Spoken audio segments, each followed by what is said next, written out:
Hello student, this is नूतन चौहान। आज इस video में क्या करने वाले हैं, क्लास 10th का इकोनॉमिक्स का चैप्टर मनी एंड क्रेडिट। इससे पहले की वीडियो में मैं आपको मनी का वैल्यू समझा चुकी हूँ। As a medium of exchange वो कैसे यूज़ होता है। तब तक पैसा नहीं था, तब तक बार्टर सिस्टम से कैसे चीज़ों को एक्सचेंज किया जाता था विदाउट यूज़ ऑफ मनी, तो वो सारी चीज़ें हमने करी। फिलहाल आज बैंकिंग सिस्टम के बारे में पढ़ने वाले हैं कि क्या होता है डिपॉजिट, क्यों लोग बैंक में पैसा जमा कर रहे हैं, कैसे उसको निकाल सकते हैं, तो चेक क्या होता है, वो छोटे छोटे चीज़ों जो बैंक के प्रोसीजर से रिलेटेड है वो आपके सामने रखने वाली हूँ। थोड़ा ध्यान से सुनना, और बहुत ज़्यादा ईजी है, कोई टफ चैप्टर नहीं है, प्रैक्टिकल है। पैसा आपके हाथ में रहता ही है, अभी आपके मम्मी पापा दे रहे हैं, कल जब आप प्रोफेशनल बन जाएंगे तो खुद कमा रहे होंगे। तो इस चैप्टर को समझना आपके लिए बहुत ज़्यादा ईजी है। Deposit with bank. Bank accepted the deposit and also pay as amount as interest on the deposit. पहले इस लाइन को भी समझो। In this way, people money is safe with the bank and it earn an amount as interest. अब मेरी बात समझो। मान लो आपके पापा के पास, ठीक है, उनकी इनकम 50,000 है। हाँ, उनकी इनकम है 50,000। आपके घर का खर्चा, आपकी इलेक्ट्रिसिटी बिल, आपका वाटर बिल, आपकी फीस, सारी चीज़ें मैनेज करके उन्होंने 30,000 रुपया खर्चे में लगा दिया।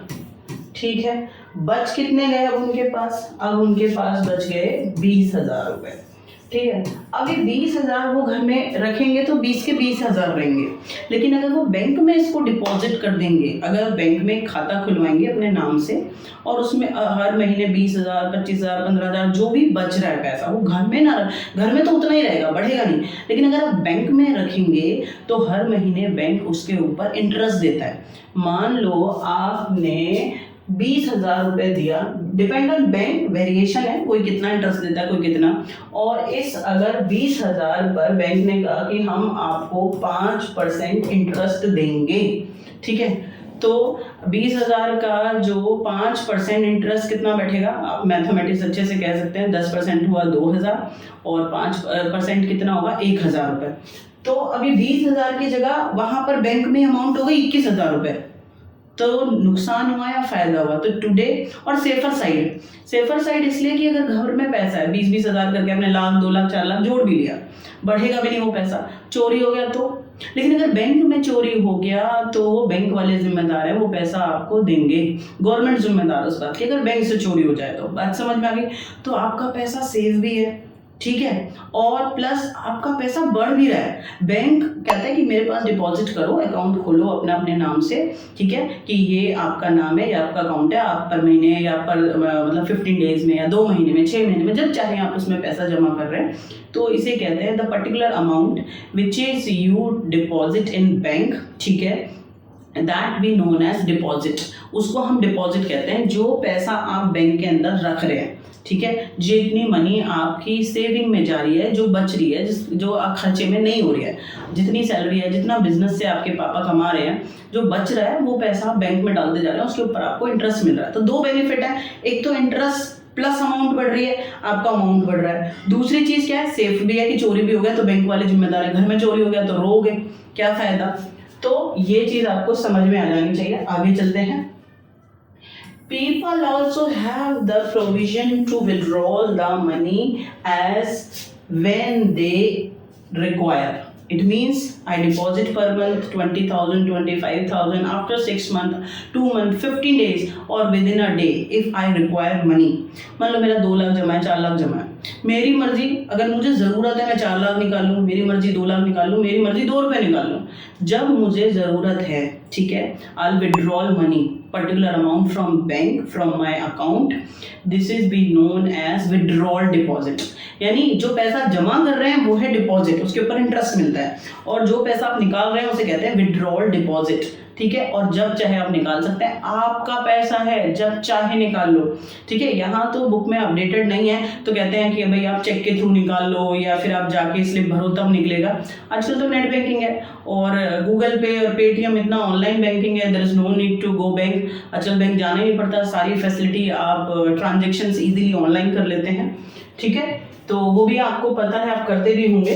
तो होपफुली यू अंडरस्टैंड कि बैंक में दो प्रोसीजर हैं। एक, if you open account in any bank तो you have right to deposit your savings in bank as a deposit, and whenever you require you withdrawal money from bank from your account. ऐसा नहीं है किसी भी bank चले गए कि 4 करोड़ दो थप्पड़ और लगेंगे, जितना पैसा आपने जमा करा है उसमें से आप निकाल सकते हैं। बात समझ में आ गई कि भाई मेरा 4 लाख जमा है, आज मुझे 2 लाख चाहिए, 2.5 लाख चाहिए, तो आप बैंक से विड्रॉ कर सकते हैं। इसे कहते हैं विड्रॉल डिपॉजिट। जितना आपने अमाउंट निकाला उसको कहते हैं withdrawal deposit. Since the deposit in the bank account can be withdrawal on demand, जब भी आप डिमांड करेंगे बैंक को देना पड़ेगा।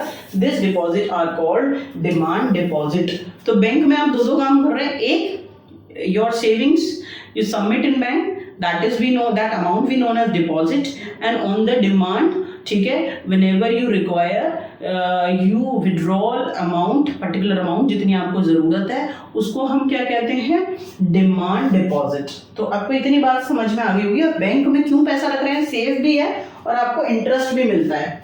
Let's talk about particular cheque. This facility provide by bank to all their account holders.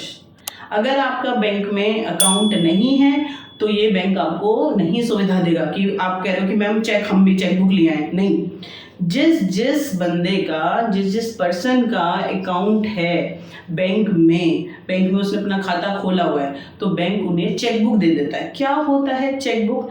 बिना note के, बिना पैसों के आप क्या कर सकते हैं, कोई चीज़ खरीद बेच सकते हैं with the help of cheque. Let's see क्या होता है चेक। आपने डैश और अपने पापा के पास, मम्मी के पास देखा होगा चेकबुक होती है। तो जैसे मुझे किसी को, पहले आप बेस को समझो फिर मैं ट्रांसलेट करा दूंगी।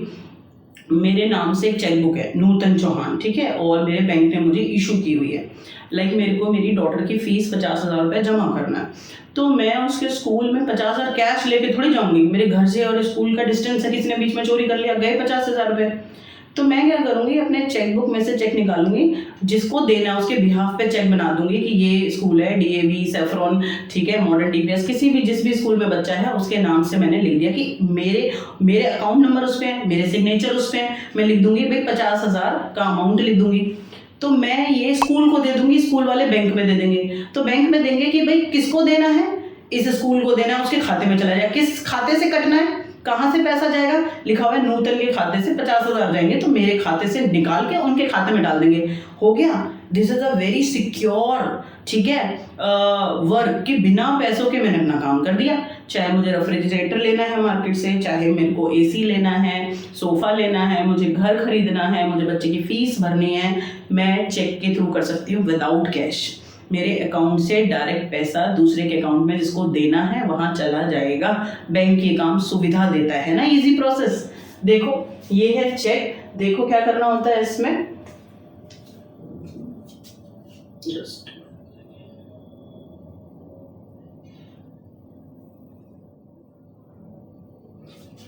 a check is a paper instructing the bank to pay a specific amount for the person account to the person in whose name to the check has been issued। Cheque एक paper होता है, मैं किसी paper पे लिख के दे दूं तो नहीं, बैंक वो पेपर आपको, वो चेकबुक आपको देगा। क्या होता है उस पे आपका नाम होगा, जैसे इस पे दीपक दास लिखा हुआ है, ठीक है, आपके बैंक की पूरी डिटेल होगी कि कहाँ का बैंक है।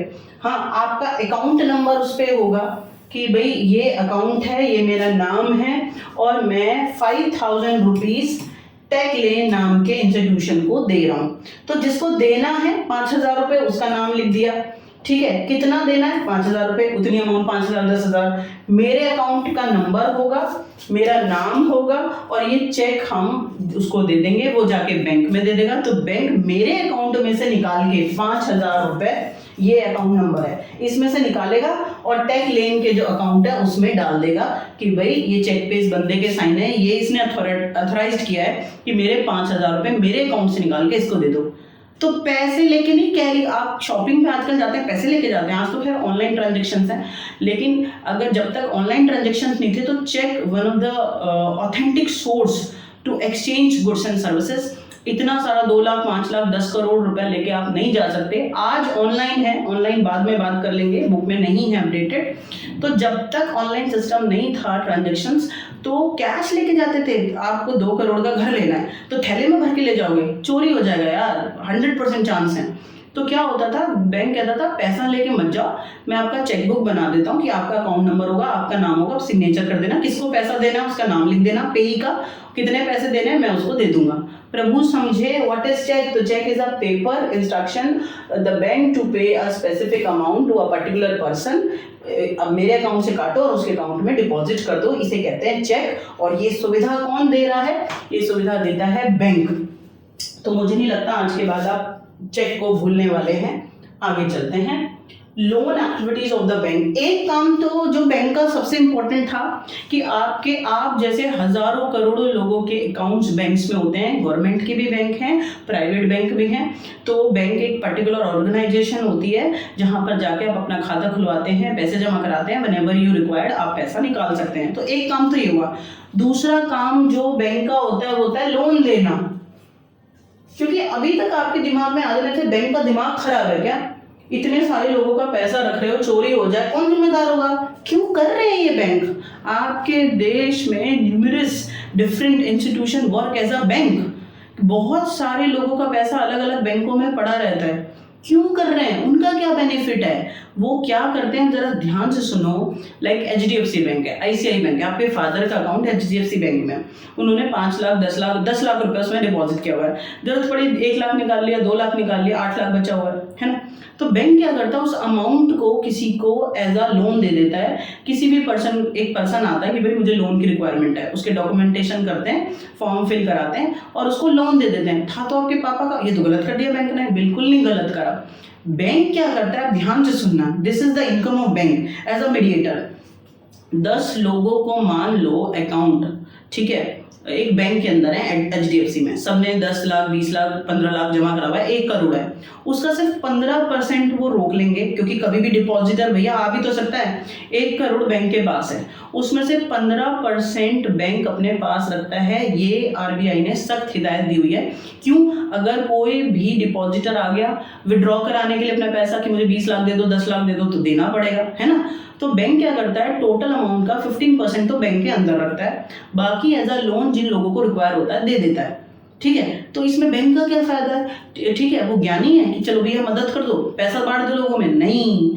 तो आप ध्यान से सुनना, एज अ डिपॉजिटर आपके पापा ने पैसा दिया, 10 लाख दिया, ठीक है, मान लो उसका 15% बैंक रखता है कि कभी भी डिपॉजिटर को जरूरत पड़ सकती है, और बेटा बाकी अमाउंट को लोन में दे देते हैं जिसको जरूरत थी। ठीक है, तो आपके पापा के पैसों पे तो वो 5% इंटरेस्ट दे रहे हैं कि मान ले 10 लाख पे 5% दे रहे हैं, और जिसे लोन दे रहे हैं उससे 10% लेते हैं। बात समझना, उससे 10% लेते हैं। तो फायदा क्या होता है कि जिसे 10% दिया है उसमें से 5% तो आपके पापा को दे देंगे, आपके पापा का भी फायदा हो गया कि मेरा बैंक में पैसा है, मुझे इंटरेस्ट मिल रहा है। 5% वो क्या करता है, बैंक एज अ इनकम अपने पास रख लेता है। This is the source of bank. Loan के ऊपर वो हाई इंटरेस्ट लेते हैं और उसमें से कम इंटरेस्ट किसको दे देते हैं, डिपॉजिटर को, और बची हुई अमाउंट को एज अ इनकम बैंक अपने लिए रखता है। बैंक मैनेजर हैं, क्लर्क हैं, पूरा डिपार्टमेंट है, सैलरी है, मैनेज करना है, इलेक्ट्रिसिटी है, गार्ड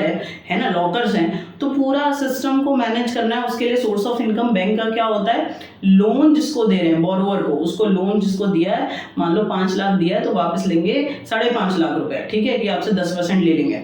तो वो जो 50,000 है उसमें से सिर्फ 2% 3% किसको दे देंगे, डिपॉजिटर को।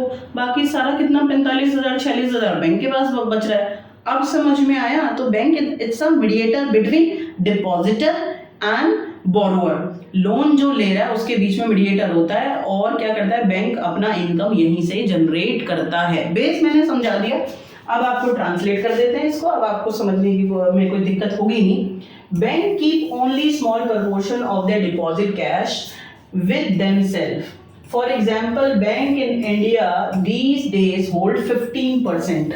बैंक के पास 10,000 15,000 करोड़ कितना भी पैसा है उसका सिर्फ 15%, ये आरबीआई ने हिदायत दी हुई है, 15% होल्ड करता है। इंडिया के बारे में बात कर रहे हैं, अलग अलग कंट्री में कोई 20% कर रहा है, कोई 25% कर रहा है, लेकिन भारत में 15% कैश को तो बैंक के अंदर ही रखा जाता है, कभी भी जो डिपॉजिटर है वो लेने आ सकता है। Since on any particular day only some of its many depositor come to withdraw cash, the bank is able to manage with this cash. यानी ऐसा नहीं हो सकता कि एक दिन में सारे डिपॉजिटर 100 है तो 100 के 100 अपना पैसा निकालने आ जाए, नहीं, ठीक है। तो कुछ ही डिपॉजिटर आते हैं, तो उसके लिए बैंक पहले से ही सिक्योरिटी रखता है, 15% कैश अपने पास रखता है कि जब कुछ डिपॉजिटर आएंगे तो एज अ विड्रॉ करने के लिए अपनी मनी को, तो उन्हें पैसा दे देंगे। Bank use the major portion of the deposit to extend loan, यानी जो ज्यादातर 100% अमाउंट उनके पास है, 15 वो रोक लेते हैं कि डिपॉजिटर आएगा तो विड्रॉ करने के लिए हम पैसे दे देंगे। बाकी बेटा 85% अमाउंट को जो बैंक है वो लोन के रूप में अलग अलग लोगों को जिन्हें जरूरत है दे देता है। Bank charge a higher interest rate, ठीक है, ऑन द लोन, लोन जिसे दे रहा है उससे तो हाई इंटरेस्ट लेता है, then what they offer to deposit, और जो डिपॉजिटर है उसको कम देता है। आ गया समझ में? डिपॉजिट जमा करने वाला बैंक में जिनके अकाउंट है उन्हें देते हैं 2, 3, 4%, और जो जिन्हें लोन दे रहे हैं उनसे 10%, 15% ले रहे हैं। बात समझ में आया? तो इससे क्या होता है, जो बीच की अमाउंट होती है, the difference between what is the charge from borrower and depositor, depositor को इंटरेस्ट दे रहे हैं और क्रेडिटर से लोन जिसको दे रहे हैं उससे ज्यादा अमाउंट इंटरेस्ट ले रहे हैं, इसके बीच के डिफरेंस सोर्स ऑफ इनकम होता है बैंक का। Hopefully you understand. थोड़ा सा आपको कंफ्यूजन हो रही होगी, बैंक के सिर्फ 2 काम होते हैं, इससे ज़्यादा नहीं है, बाकी छोटे छोटे प्रोसेस चलते रहते हैं, ठीक है। वो क्या कह रहे हैं कि बैंक में एक होता है डिपॉजिटर पैसा जमा करने वाला, एक होता है बोरोवर पैसा उधार लेने वाला। तो एक बंदा लाइक मैंने बैंक खोल के मैं बैठी हूँ, तो जिसने मेरे पास डिपॉजिट करा है उसका सिर्फ 15% अमाउंट मैं रोकूंगी, बाकी मैं लोन में दे दूंगी, ठीक है, ठीक है। जिससे लोन मैंने दिया है, जब वो पैसा वापस बैंक को करेगा तो उस पर हाई इंटरेस्ट लिया जाता है, हाई इंटरेस्ट। मान लो 1 लाख है तो उस पर 10% ले लिया, 10,000 रुपये ले लिया, 1,10,000, और जो डिपॉजिटर का पैसा था 1 लाख उसको मैंने 5% दिया, 1,05,000 दे दिया। तो बैंक के पास source of income between borrower and depositor है, डिपॉजिटर को भी इंटरेस्ट देना है और जो बोरोवर है जिसने उधार लिया है उससे इंटरेस्ट लेना है, तो उससे ज़्यादा इंटरेस्ट लेते हैं और कम इंटरेस्ट डिपॉजिटर को दे देते हैं। तो बीच का जो पैसा होता है वो है source of income of bank. समझ गए? तो ये है बैंक की एक्टिविटीज, डिपॉजिट करना, विड्रॉ करना, चेक इशू करना और लोन को एक्सटेंड करना अलग अलग पर्पस के लिए, ठीक है। नेक्स्ट वीडियो में हम पढ़ेंगे जो लोन के टर्म एंड कंडीशन है, मुंह उठाकर कोई भी जाएगा उसको लोन मिल जाएगा, मुझे जरूरत है, तो देखेंगे किसको वो लोन देते हैं, किसको लोन नहीं देते हैं, ठीक है। लोन के टाइप्स होते हैं, फॉर्मल और इनफॉर्मल क्रेडिट होता है, तो 1 बाय 1 वो मैं सब आपको नेक्स्ट वीडियो में बताऊंगी। तब तक के लिए आप बहुत खुश रहो और पढ़ते रहो।